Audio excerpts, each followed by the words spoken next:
Hi begin Woods viewers. இன்றைக்கி நம்ம கூட ஜோக்கர் படத்தில் நடிச்ச ரம்யா பண்ணிட்டு இருக்கோம். அவங்க கிட்ட பேசுவோம். ஸோ மேம் சொல்லுங்கள், ராஜமுருகன் சார் எப்படி உங்களை வந்து அப்ரோச் பண்ணார்? ராஜமுருகன் சார் என்னை அப்ரோச் பண்ணல. ஆக்சுவலி பாலாஜி சக்திவேல் சாரோட மூவிக்கு ஒன்றுக்கு நான் ஆடிஷன் போயிருந்தேன். அவங்களுக்கு பிடிச்சது பெர்ஃபார்மன்ஸ் ராரா ராஜசேகர் மூவி. அந்த டைமில் அந்த மூவி பண்ண முடியல. அவங்களோட associate director Vijay Balaji sir தான் எனக்கு ஜோக்கர் டீம் இன்ட்ரடியூஸ் பண்ணாங்க. ஸோ குரு சோமஸ்தனம் சார் நடிச்ச எக்ஸ்பீரியன்ஸ் எப்படி இருந்துச்சு? அவங்க கூட பேராக நடிச்சிருக்கீங்க. அவர் வந்து ஒரு தேட்டர் ஆர்டிஸ்ட். 10 இயர்ஸாக கூத்துப்பற்றையில் இருந்திருக்காரு. அண்ட் ஆல்சோ ஆரண்யா காண்டம், ஜிகர்தண்டா இதிலலாம் ஒரு நல்ல ரெஜிஸ்டர் ஆகிற மாதிரி ஒரு ரோல் பண்ணியிருக்காரு. பட் டு பி ஃப்ரேங்க், எனக்கு ஃபஸ்ட்டு ஷூட்டிங் போகும்போது இவர் தான் ஹீரோன்னு காட்டும்போது எனக்கு தெரியாது, இந்த பேக்ரவுண்ட் எதுவுமே தெரியாது. ஸோ அது ஒரு ப்ளஸ் என்னென்னா, எனக்கு நர்வஸ் ஆகிறதோ இல்லை எனக்கு ப்ரீ பிளான்டாக இருக்கிறதோ அந்த மாதிரி எதுவுமே இல்லை. ஒரு பிளாங்க் மைண்டோடு போனேன். அவர் ரொம்ப ஃப்ரெண்ட்லி டைப், எல்லாருக்கூடையுமே நல்லா பேசுவார், செட்லேயும் ஜாலியாக இருப்பார். அண்ட் ஆல்சோ பயங்கரமாக இம்ப்ரூவைஸ் பண்ணுவார். ஒரு ஷார்ட் கொடுத்தீங்கன்னா ஸோ நிறைய வெரைட்டி கொடுப்பார் ஒரு சீனுக்கே. ஸோ உங்கள் ரோல் இந்த படத்தில் எப்படிப்பட்ட? நான் வந்து மல்லிகான்ற ஒரு ரோல் பண்ணியிருக்கேன். வில்லேஜ் கேர்ளாக பண்ணியிருக்கேன். அதுலேயும் ரொம்ப ஒரு ஏழ்மையான பொண்ணு, ஒரு வில்லேஜில் உள்ள ஒரு ஏழ்மையான பொண்ணுக்கு என்னெல்லாம் ஆசைகள் இருக்குமோ, ஒரு சின்ன ஆசையாக தான் இருக்கும், அந்த மாதிரி உள்ள ஆசை உள்ள ஒரு பொண்ணு. But bold to the point பேசுகிற ஒரு கேரக்டர். ராஜமுருகன் சாரோட இன்புட்லாம் எப்படி இருந்துச்சு? அவங்க கூட ஒர்க் பண்ண எக்ஸ்பீரியன்ஸ் பற்றி சொல்லுங்கள்.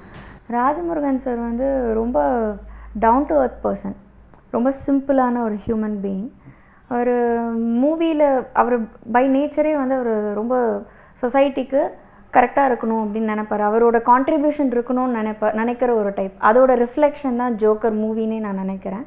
அண்ட் ஆல்சோ அவரோட இன்புட்ஸ் நிறைய இருக்கும் எங்களுக்கு சொல்லி கொடுக்குறதா இருக்கட்டும். ஏன்னா வில்லேஜ் ரோல் அப்படின்ற போது சின்ன சிட்டி டச் கூட வந்துடக்கூடாது. வாக்கிங் ஸ்டைலாக இருக்கட்டும், பேசுகிற விதமாக இருக்கட்டும், காஸ்டியூம்ஸ் போட்டிருக்க விதமாக இருக்கட்டும், சாரியே நீட்டாக பின் பண்ணி கெட்டினா ஒரு நம்ம ரிசப்ஷனிஸ்ட் மாதிரி கூட டக்குன்னு இருந்துடலாம். அந்த மாதிரிலாம் இல்லாமல் இருக்கணும். அந்த சின்ன மைன்யூட் விஷயம்லாம் கூட நோட் பண்ணி ஒரு மல்லிகா கேரக்டர் ரொம்ப கிளியராக எப்படி வேணும்னு சொன்னார் அவர். ட்ரெய்லர் ரெஸ்பான்ஸ் நல்லா இருந்துச்சு. யாராவது பெரிய செலிபிரிட்டி யாராவது உங்களுக்கு ஃபோன் பண்ணி விஷ் பண்ணாங்களா, நல்லா பண்ணியிருக்கீங்க அப்படின்னு? ஏதாவது ட்ரெய்லர் ரெஸ்பான்ஸ் நல்லா இருக்குது. பட் செலிபிரிட்டி யாரும் எனக்கு விஷ் பண்ண மாதிரி தெரியல. பட் மஞ்சப்பையோட டைரக்டர் நவீன் ராகவன் சார் அவர் கால் பண்ணி விஷ் பண்ணார். ரொம்ப லைவ்லியாக இருக்குது, ஆல் தி பெஸ்ட் அப்படின்னு சொன்னார். ஃபைனலி 120 ரூபா கொடுத்து படம் பார்க்குற ஒரு ஆடியன்ஸுக்கு என்ன எதிர்பார்த்து ஜோக்கருக்குள்ளே போகலாம்? ஆல்ரெடி ஜோக்கருக்குன்னு ஒரு எக்ஸ்பெக்டேஷன் வந்துருச்சு. பட் அது யாரையுமே டிஸப்பாயிண்ட் பண்ணாது. ஃபார் ஷுர் ஜோக்கரை பார்த்துட்டு யாருமே 120 ரூபா இல்லை, அது கூட கொடுத்துருந்தா கூட யாருக்கும் வந்து டிஸப்பாயிண்ட் ஆக மாட்டாங்க எனக்கு தெரிஞ்சு. என்கிட்ட ஒரு பிளாங்க் மைண்டோடு போகிறது பெட்டர்.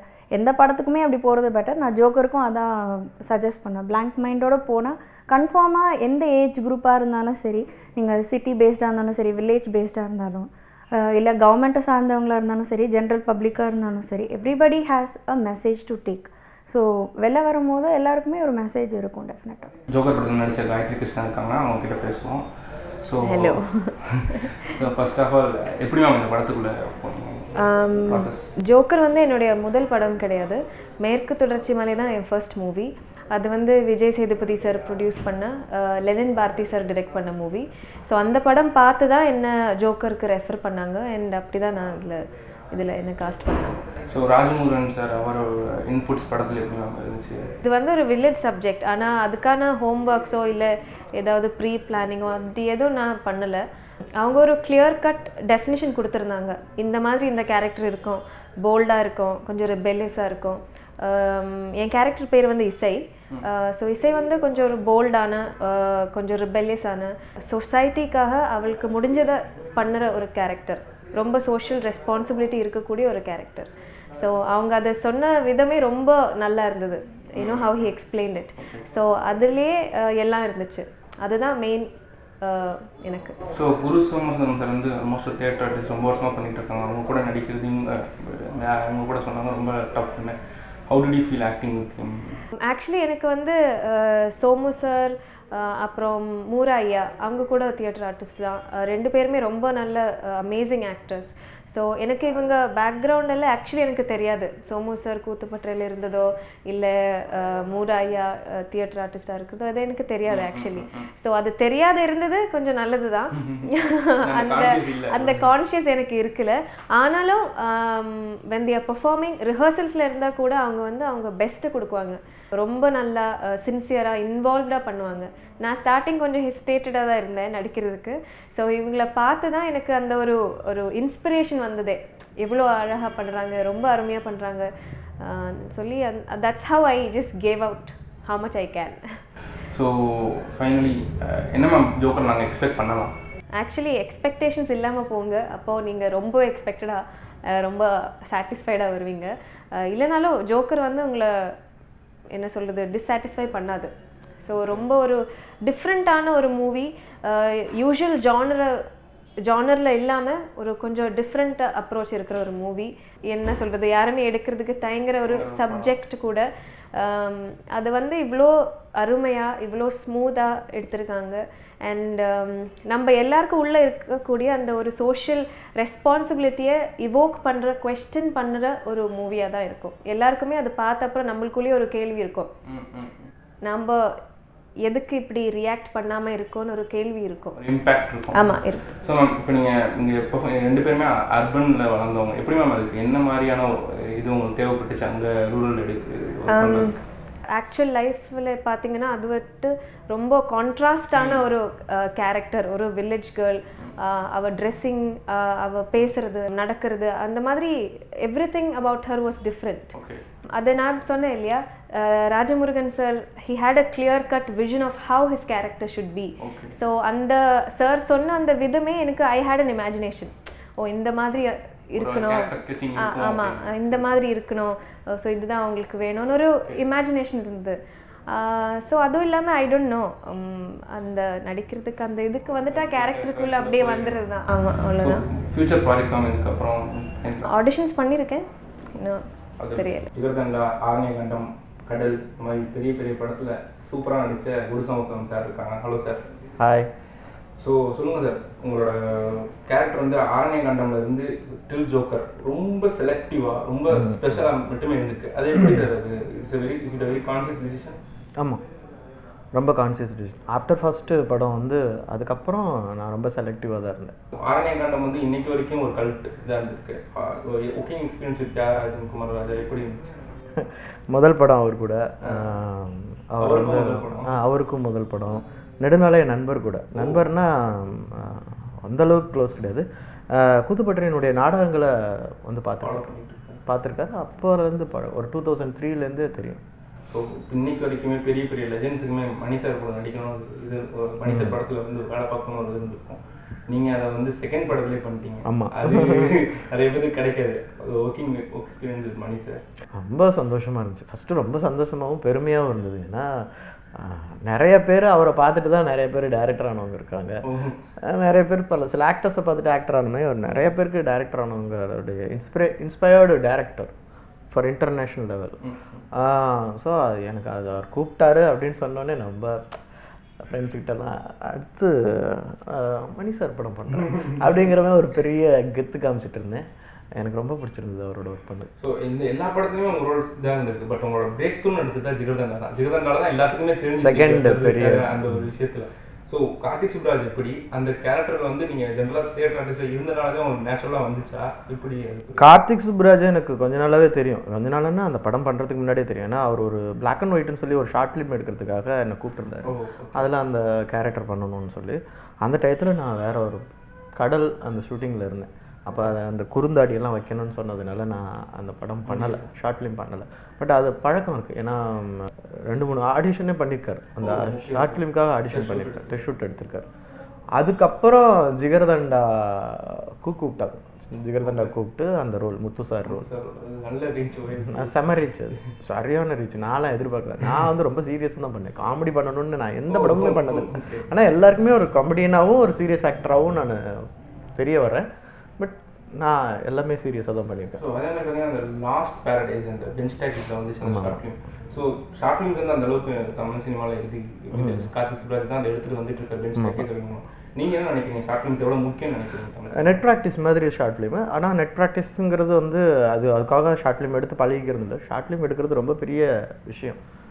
சினிமா எடுக்கிறத விட ஷார்ட் ஃபிலிம் ரொம்ப கஷ்டம். அதோட ரொம்ப கஷ்டம் விளம்பரம். ஏன்னா 30 செகண்ட்ஸில் ஒரு விஷயத்த சொல்லணும், 40 செகண்ட்ஸில் ஒரு விஷயத்த சொல்லணும். ஷார்ட் ஃபிலிம்ங்கிறது ஒரு 30 மினிட்ஸ் 35 மினிட்ஸ் 25 மினிட்ஸில் விஷயத்த சொல்லணும். அதில் சேலஞ்ச் ரொம்ப அதிகம். ஸோ இந்த லாஸ்ட் பாரடைஸ் வந்து அனில் கிருஷ்ணங்கிறவர் தான் டைரக்ட் பண்ணியிருந்தார். அவர் வந்து அந்த ஸ்கிரிப்டை சொல்லும் போது அதில் எதுவுமே டைலாக் கிடையாது, சும்மா அப்படியே போகிற எக்ஸ்பிரஷன்ஸ் தான் அப்படின்னோடனே நான் ஒத்துக்கிட்டேன். அது எனக்கு ஷார்ட் ஃபிலிம் பண்ணுறதுக்கு ரொம்ப பிடிக்கும். ஏன்னா ஷார்ட் ஃபிலிமில் இருக்கிற டீம் எல்லாருமே ரொம்ப ஃப்ரெண்ட்லியாக இருப்பாங்க. ஏன்னா அவங்க இப்போ தான் புதுசாக அவங்களும் கற்றுக்குறாங்க. எனக்கும் சினிமா கொஞ்சம் கொஞ்சம் கேமரா முன்னாடி, ஏன்னா தியேட்டர் பேக்ரவுண்ட்லேருந்து வந்ததுனால கேமரா முன்னாடி நடிக்கிறதுக்கான ஒரு வாய்ப்பு நிறையா இருந்துச்சு அதில். ஸோ தட் இஸ் எனக்கு ஷார்ட் ஃபிலிம் பண்ணுறதுல எந்த ஆச்சும் நாங்கள் சும்மா கூட ஷார்ட் ஃபிலிம் பண்ணியிருக்கேன், சம்பளம் கம்மியாக வாங்கிட்டு ஷார்ட் ஃபிலிம் பண்ணியிருக்கேன். படம் இப்போ இது வரைக்கும் கூட பண்ணேன். ஜோக்கருக்கு முன்னாடி தூங்காவனம் நடிச்சுட்டு இருக்கும்போது கூட ஒரு ஷார்ட் ஃபிலிம் பண்ணேன். So again Thoongavanam Kamal sir கூட அந்த கொஞ்சம் சீன் இருந்தாலும் சரி நிறைய பேருக்கு அது ஆசை. அது ஒரு பெரிய கனவு. என்ன பண்ணீங்க போய் பார்த்தேன்? ஆனால் அவரையே பார்த்துட்டு இருந்தேன் ஷூட்டிங் ஸ்பாட்டில், இப்பாரா இவர் தாயா அப்படிங்கிற மாதிரி. ஸோ எனக்கு ரொம்ப பிடிச்சிருந்துச்சு அவருடைய, எப்படி சொல்கிறது, ஒரு பெரிய லெஜண்ட். அவர் சொல்லி கொடுத்து இப்படி பண்ணுங்க அப்படின்லாம் சொல்லி கொடுத்து, ஆமாம் ரொம்ப சொல்லி கொடுத்து அந்த ஸ்ட்ரகிள் ஒன்று வரும்போது அது டப்புன்னு பிடி அப்படின்னு சொல்லிலாம் என்னை பிடிச்சி காமிச்சார் அவர். எனக்கு அப்படிங்கிற மாதிரி இருந்தது. எனக்கு ரொம்ப சந்தோஷம் அந்த படம் தூங்காவனம். ஸோ ஜோக்கர் எப்படி இந்த ஜோக்கர் சான்ஸ் கிடச்சிச்சு, எப்படி ராஜ்மோகன் உங்களை அப்ரோச் பண்ணாரு? ஜோக்கர் வந்து நான் திருவண்ணாமலையில் தான் இருக்கேன், சென்னையில் வசிக்கல, திருவண்ணாமலையில் தான் வசிக்கிறேன்.